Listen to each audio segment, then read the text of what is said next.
What's up, everybody? Brett here, back today with some more Total War Warhammer 3 news. I'm going to be a day late and a dollar short. Sorry, guys. I've been dealing with a cold. Yesterday was probably the worst of it. Today, I'm still a little sniffly, runny nose, the whole deal. Kind of hard to talk, a little dehydrated. That, typical cold situation. Khorne does not approve of my weakness. But I wanted to go ahead and read over the campaign mechanics. I avoided all the hype yesterday so that I could give you guys my first impressions here. Hopefully that doesn't mean that I make a bunch of mistakes. But I saw there was a lot of hype. All I saw was positive, positive, positive. So let's read this together if you haven't read it yet. And feel free in the comment section to let me know if I misinterpret anything like that. But guys, I'm stoked. Let's go ahead and read it. Blood for the Blood God. Khorne campaign mechanics. Kill, maim, burn. Welco. Yes. Blood for the Blood. Skulls for the Skull Throne. We'll get to that. It's time for some more campaign mechanics, this time focused on the Hunter of Souls, the Blood God, Lord of Murder, and the Chaos God of War. Honor, courage, rage, strength, and hate. Khorne. His exiled bloodthirster Scarbrand leads the most savage demons of the Chaos Realms, who bring their wrath down upon all the peoples of the world. They do not deal, they do not show mercy, they simply produce blood and skulls for their patriarch. Onwards. God, that was a big sneeze. Sorry, guys. Oh, my gosh. I thought for sure I would be able to not sneeze for like 15 minutes, but I don't think so. Skulls for the Skull Throne. Here we go. Well, it simply wouldn't be Khorne without skulls, would it? Such is the importance to Khorne of his most beloved body part that skulls form as important a currency for his warriors as favor and gold for other factions. Luckily, in a game with a title like Total War, just about everything you do is going to generate them. Battles, sieges, post-battle decisions, dilemmas, buildings, and anything else. Skull piles are even spawned by enemy armies doing battle, so you can collect the proceeds from your enemies fighting amongst themselves. That's pretty cool. That's cool. Khorne does not care from whence the blood flows or the skulls come. Skulls are used for a couple of things, but the deadliest is piling on the Skull Throne. Whenever a large stockpile has been collected, it is expected, nigh demanded, or nay, that it be lain at the feet of Khorne, such that he may pile the Skull Throne ever higher. Doing so rewards you with a massive set of buffs, including bonuses to post-battle loot and movement range bonuses after raising settlements.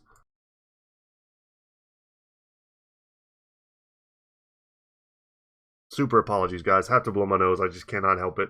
So this sounds to me like it may have effects similar to Torox's campaign, where the more battle you have, the more battle you have, right? So especially if you're involving campaign movement range bonuses, you could fight, move, potentially, and we could see a play style very similar to Torox, which is quite satisfying when you get it going. For it is the nature of this beast to continuously fight and destroy with little regard for the building of civilization.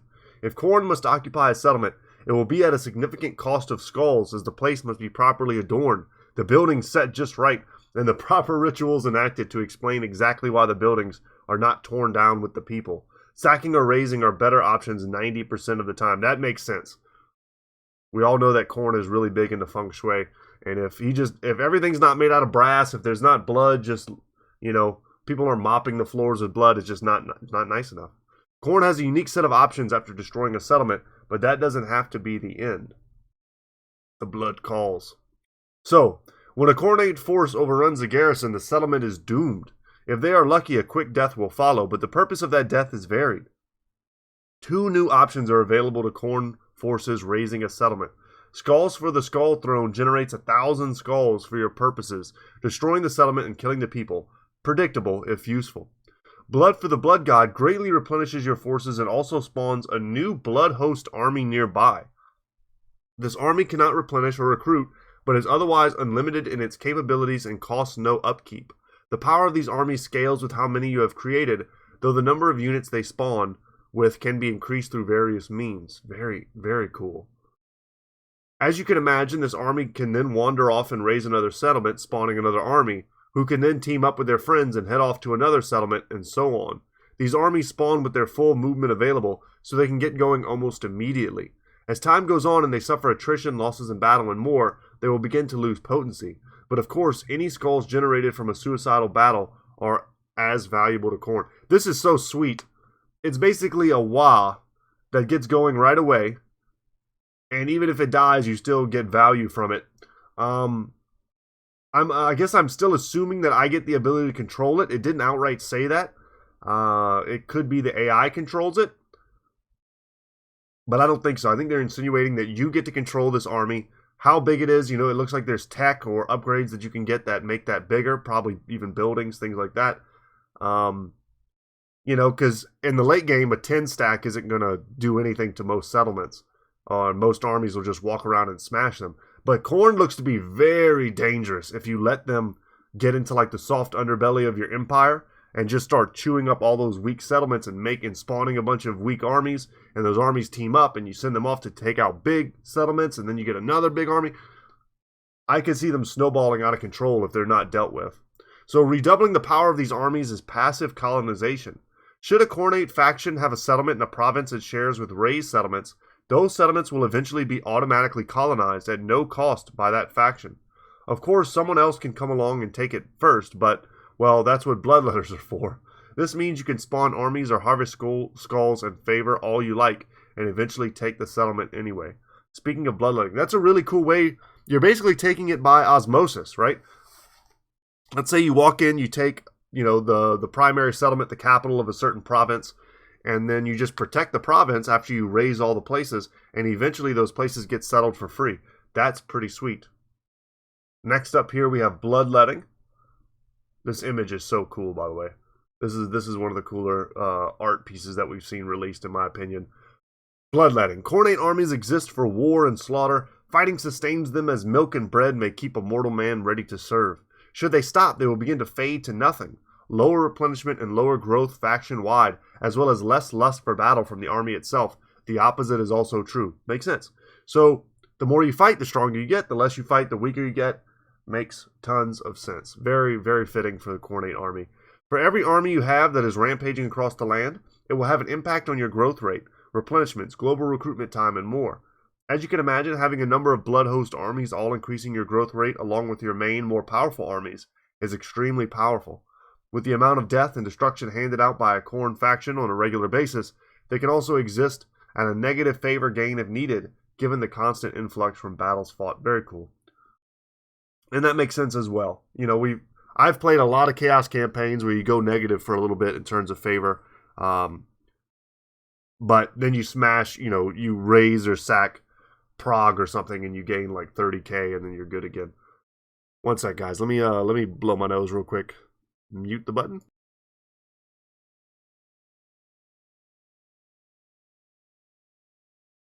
Alright, sorry about that.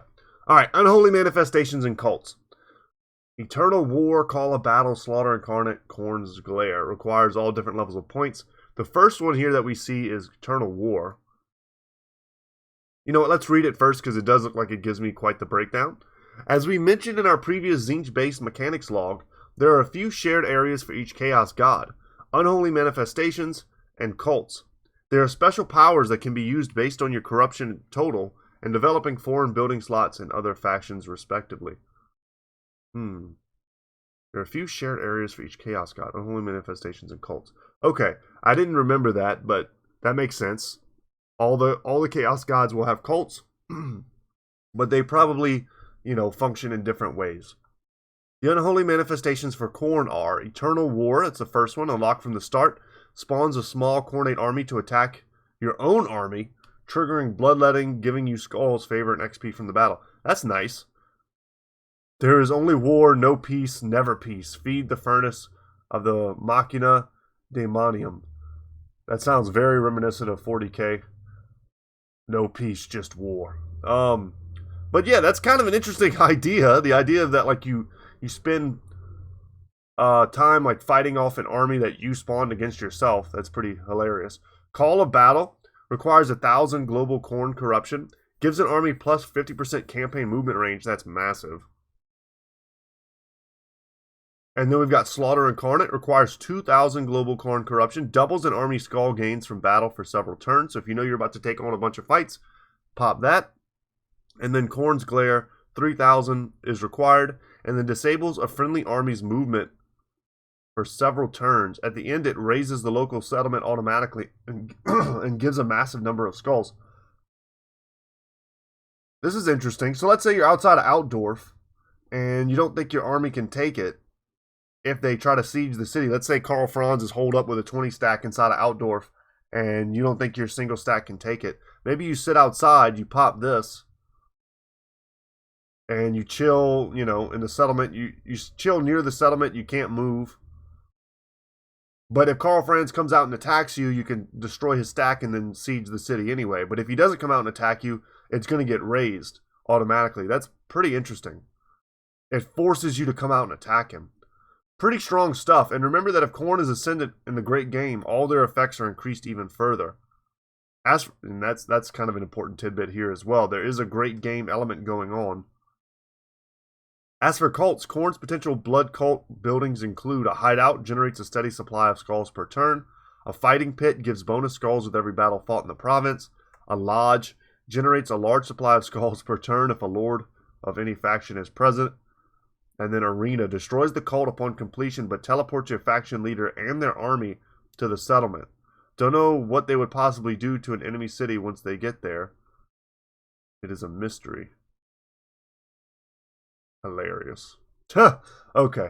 So let's say you could, you know, I don't know how you're going to be able to build these. Like if you need to have like a hero go in and do this. But like let's say you want to cross the entire map at the start of the game, you could potentially maybe send a hero to the other side of the map, go start one of these, you know, cult hideouts in some other faction capital, wait for them, you know, to kind of leave it, like Mazdamundi or something. He goes wandering around. And then you build an arena and boom, all of a sudden Skarbrand teleports to the other side of the world. You know, that's a bit of a stretch, but I think that's kind of what the implications are. The tech tree here. God, there's a lot going on. Let me, one more time, guys. Apologies.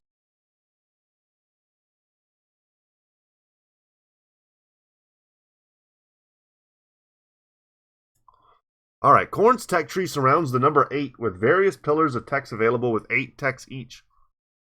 Only 3 of them are required to move to the next pillar, and there are 8 pillars in total. This gives you a lot of options as to how quickly you want to move through the tree and what you want to prioritize. I haven't been that impressed with the tech trees. These are, I mean, I don't care how they describe them, how like well thought out the layout is. It's not that interesting to me. We'll have to see what the actual techs are, if there's anything in here that's cool. But visually, they're very bland. I could see them changing at some point. But, I don't know. I just haven't been impressed by these. They just look like basic tech trees to me. As you can imagine, much of Khorne's tree involves the slaughter of his enemies, with one entire pillar dedicated to 8 techs, just with bonuses for fighting specific factions. The rest are a mix of technologies for making units better, cheaper, faster to recruit, and so forth. You can also buff blood hosts and your chance to colonize ruins with Dawn of Destruction. Or Drawn to Destruction, rather. Okay. I mean, this stuff they said. The majority of techs cost skulls to research, Khorne not giving up his secrets with a donation to the throne. You must prove your might in battle to receive his gifts. Passive gains of skulls are also available, though one comes with a diplomatic penalty with all other factions. But come now, you weren't hiring bloodletters and skull crushers to make peace, were you? Yeah, good point. Let's open image in a new tab, see if there's anything interesting here. We can see the Pillar of Rage and the Pillar of War. I don't know if there's much to be... Yeah. It's not really anything, you can read it, but you can kind of guess based on the pictures what it's all about. I don't see anything there that's worth speculating over. And then lastly we have, I think this is lastly, yes, Coordinate and Demonic Diplomacy. One element worth noting is that the mortal peoples of the world are not fans of their demonic invaders from the north. War is automatically declared between any demonic faction and any non-demonic faction it meets, with a couple of exceptions. That's a new piece of news. I didn't know that. Skaven are just mad scheming enough to consider alliances, while Norskins, Beastmen, and the Warriors of Chaos are, of course, mortal servants. Slaanesh, well, we'll get to them when we get to them. But what mortal can resist the god of pleasure and pain? Interesting. Slaanesh doesn't suffer that kind of penalty. They, I guess, will have the option to try and make alliances. Basically tricking people, you know, tempting them, bribing them. Everybody else, not so much. Demons may ally with demons, but there's always rivalries, and Khorne in particular has a great hate of Slaanesh, despising the indulgences and eccentricities of his sibling. Also unique to Khorne are a number of diplomacy debuffs from technologies and decisions.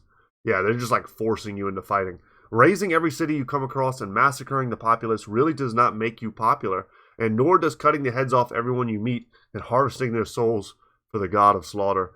The exiles of Khorne, Skarbrand's warbrand, even has diplomatic penalties with other Khornate factions. His legendary betrayal of their master, far too much to forgive. The note here being, don't play Khorne to make friends, play Khorne to make war. Total war, probably. So, we only have the one legendary lord for Khorne, but that's not to say there won't be other Khorne factions on the map. I expect several. Probably of every demon, and at some point, potentially we'll see like Valkia the Bloody, something like that. She may come in and be the mortal representative for Khorne in Total War Warhammer 3. That's what I expect, and I think that's what a lot of people expect as well. So long as it flows, make war, commit slaughter, and engage in massacre, and you will make a fine servant of Khorne. Skarbrand and his exiles may not be the most subtle of factions, but they're a hell of a lot of fun to play, and you have plenty of options for potential victims, and even some strategic alliances along the way, or you could kill everything. So, there was a time when I played Total Warhammer where I like to just fight. I'm kind of past that. I really enjoy more the empire building aspects and the strategic parts. The battles are cool, and I also like the aesthetics, which is why I think Khorne at the end of the day still has me on the hook, because this is going to be one of those factions where I just want to zoom in. I'm going to zoom in. I'm going to watch the juggernauts and stuff flip people around. I'm going to watch all the different Khornate demons and stuff. I'm going to be watching Skarbrand, all of his animations as he tears through giant blobs of Kislevites and stuff like that. I can't wait to watch them. However, unless the AI is greatly improved in Total Warhammer 3, the battles can kind of lose some luster. I try not to cheese my fights, which is the reason I think I'm still someone who loves these games. I think if I had to cheese every fight, or cheese every siege, or, cheese mechanics, I cannot stand that stuff. Not so much that people do it. I can't stand that it's like even possible in the game, and sometimes that feels like that's the way you have to play. I think whenever I get access to this game, I'm probably going to do like a very hard campaign, something to that effect. And we'll see. We'll see how the new AI supposedly behaves. We'll see how, the demon factions handle all these kind of intricate new mechanics, especially Tzeentch. Tzeentch's mechanics are kind of bonkers, and I don't see them being used to their fullest in the hands of the AI without some major changes. I think if you're playing like a multiplayer campaign with a friend or something like that, having one person playing as Tzeentch could be super fun. But anyway, guys, that's going to be it for me today. Thank you so much for watching. Apologies once again for the cold. Can't quite help it. And I can't go too long without making videos, but I am stoked for all the Total Warhammer 3 news. I hope you are too. Once again, my name is Brett. Channel's Goodtalk Gaming, and as always, guys, I'll see you in the next one. Take care, y'all.